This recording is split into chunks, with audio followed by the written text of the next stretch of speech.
Assalamualaikum warahmatullahi wabarakatuh teman-teman semua. Semoga pada sehat, sukses buat semuanya, amin. Ini lagi proses pemotongan, mau bikin jaket. Bikin jaket dari bahan loto nih. Ini lagi dipotong, ini buat tangan, badan belakang, badan depan sama ciput tadi.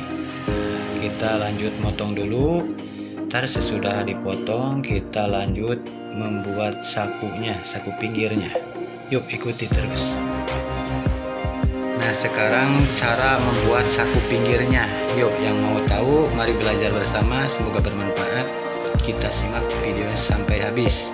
Jangan lupa dukungannya di subreknya, karena subrek itu gratis. Tapi jangan lupa tonton dulu 3 menit biar nggak sia-sia. Terima kasih teman. Yuk kita belajar bersama.